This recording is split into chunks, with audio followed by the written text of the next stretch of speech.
Lavender coming at you guys from another video. I am here to talk about my yearly wrap-up. And here's the thing, I read 110 books when my goal was 52. It was pandemic year, right? So I read a lot more. And so, rather than name every single book that I read, I decided that, okay, let me answer specific questions and tell you the specific books that I enjoyed or did not enjoy. Okay, let's get into it, shall we? Number of books that I've read, 110. So far, as of December 2020, I am in the process of finishing another one. I may sneak in a couple more. Number of rereads, only one, which was Harry Potter. Genre that I've read the most from, fantasy. I read a little bit of romance, but maybe like one or two. Historical fiction, very few. Alright, so I'm not going to talk about every single book, because there are a lot of questions. Also, comment, like, subscribe, and I will post videos often. Thank you. Number 1, best book you've read in 2020. That would be Pachinko by Min Jin Lee. Number 2, book you were excited about and thought you were going to like. Romanov by Nadine Brandeis. Number 3, most surprising, in a good way or a bad way, book that you've read. Henderbell, The Shadow of St. Nicholas by JD Netto, and The Broken Miracle by JD Netto. The Broken Miracle was an e-arc that I received from the author directly, and it is fantastic. It is coming out in February. Number 4. Will you believe this is the first time I coughed all day? Book you pushed everyone to read, and they did. Comment down below if there are any books that I have read and I talked about and that you decided to pick up. Number 5. Best series you started in 2020. Best sequel. Best series ender. Alright, for part 1 and 2, that would be Magnus Chase. And the best series ender would be Tower of Nero. From the Trials of Apollo series. Number 6. Favorite new author that you've discovered in 2020. I'm going to go with about 3 or 4. 1, Kwame Mbolia, who wrote Twisted Strong. Julie Berry, who wrote The Lovely War and The Passion of Dulce. JD Netto. I knew he's written for the last several years, but I just started reading his books. Intisar Khanani, who wrote Thorn. Just read it 3. Number 7, best book from a genre you don't typically read or was out of your comfort zone. I would say Frankly in Love by David Yoon. I do not read romance. I think that romance in YA is not always written well, especially because there are so many toxic relationships. It drives me up the wall, especially the miscommunication trope. So, Frankly in Love was actually really adorable, and I loved it. I remember starting reading it at 8 p.m., and finished at 4 a.m. Fantastic. No regrets. Most action-packed, thrilling, unputdownable book of the year. Highfire by Eoin Colfer.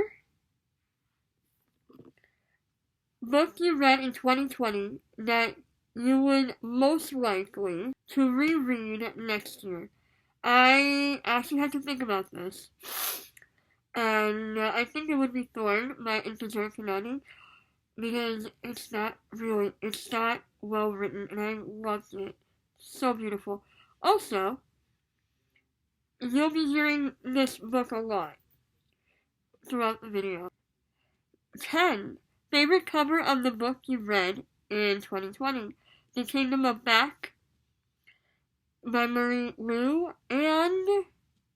not Anne. Romanov by Nadine Brandeis, as well as This Will Kill That by Danielle K. Only one of them was excellent. The other two were really, really bad. Top memorable characters in 2020. That would be Apollo, or Lester Papadopoulos, Coin from Nameless Queen, and Thorn from Thorn. Sorry. I'm getting over my cold. Okay, number 12. Most beautiful written book in 2020. Alright. The Strange and Beautiful Sorrows of Ava Lavender by Leslye Walton. The Starless Sea by Erin Morgenstern. And Thorn by Intisar Khanani. I have to say, The Starless Sea, the writing was gorgeous. Like, she definitely has a style of writing. However, the characters were not my favorite. And, I mean, I can't even remember who the first the main protagonist was. It was a very trippy kind of book.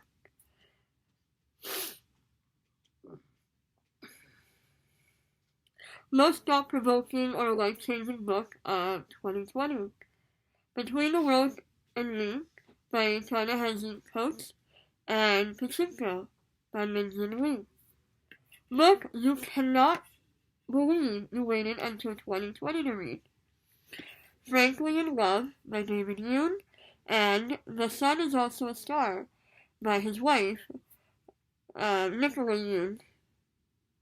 Favorite passage or quote from a book you read in 2020. And this is number 15. Okay, before I tell you the quote, 2020 has been strife with not just the pandemic, but so many protests and marches, and a lot of environmental protests as well, and disasters. For example, the Australia fires, California, Colorado, Oregon, the Black Lives Matter movement, the killing of so many Black African Americans, the rollback of rights, for which I don't even want to say that, because you might contradict me on that one, but just a whole lot of bullshit. And this year has also had a lot more political tension than the last 4 years combined. So this is a quote from Between the World and Me. We should seek not a world where the black race and white race live in harmony, but a world in which the terms black and white will have no political meaning. Shortest and longest book I've read in 2020, which is number 16. That is Rain by Linda Ashman, 32 pages. That was a story I read to my students at the beginning of the year. Remember when we actually went to school and work, and people were classified as essential and non-essential? And Habibi by Craig Thompson, which was 672 pages. That book had a lot of choices made by the characters and by the author that it was just so weird. When I want to say that I like the book, I can think of so many reasons why I didn't like the book. It's so weird. Number 17. Book that shocked me the most. I invited her in by adult parts. OTP, or One True Pairing of the Year, you will go down on this ship. And that is Solangelo, who is basically Will Solis and Nico D'Angelo from the Riordan verse. Also Perkabeth.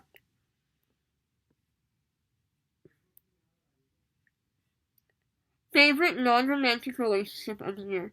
Coin and Hat from Nameless Queen, as well as Magnus and Samira from Magnus Chase.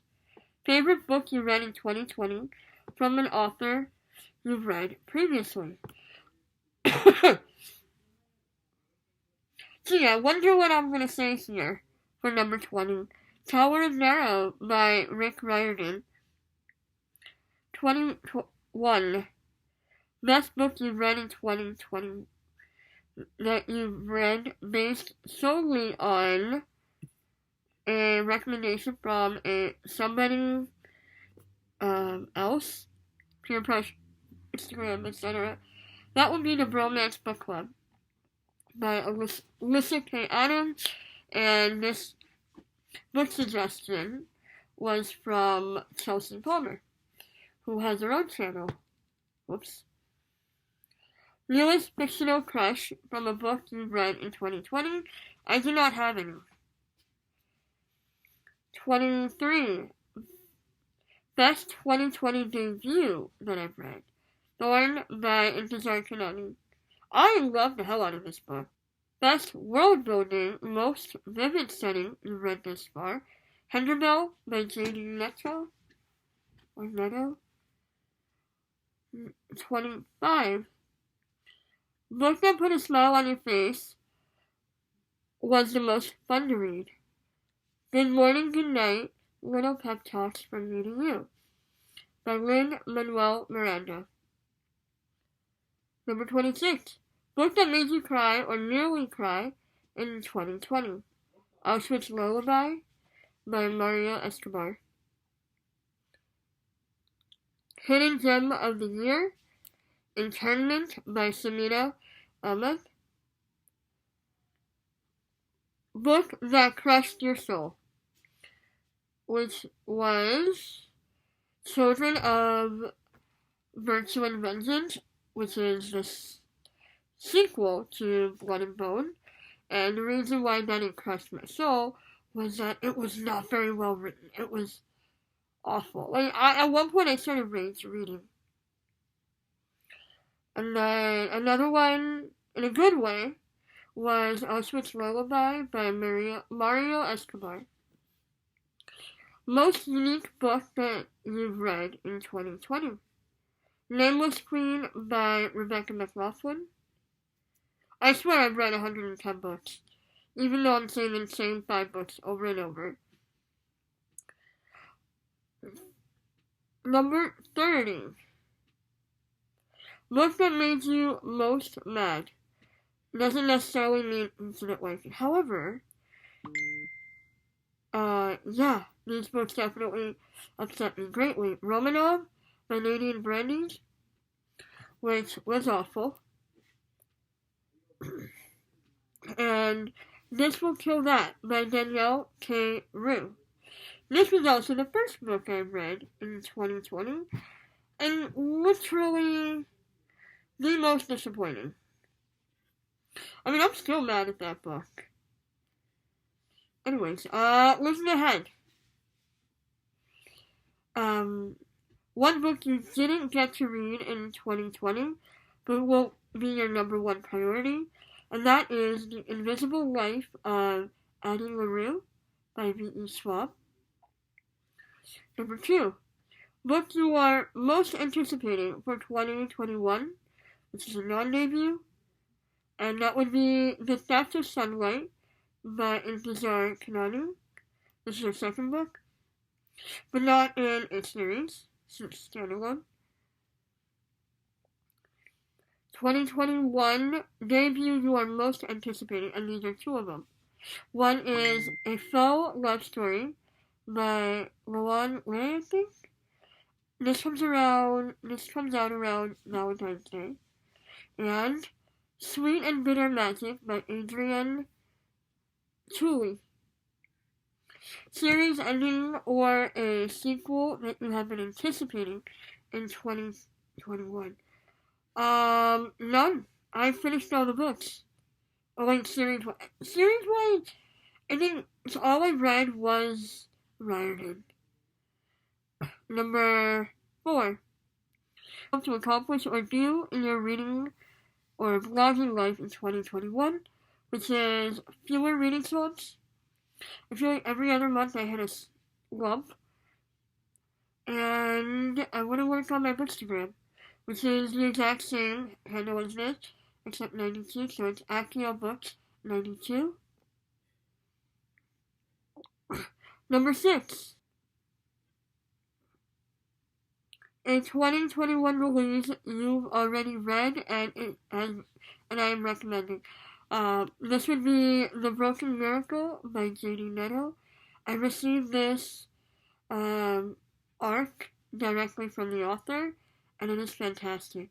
This is, if I haven't said this before, is arriving on February 21st, I believe. It's excellent. And I love it. Alright, I am going to end here for now. This was not meant to be a long video, and I don't want this to be a long video. So, like I said, comment, like, subscribe. I will see you very soon in the new year. Bye!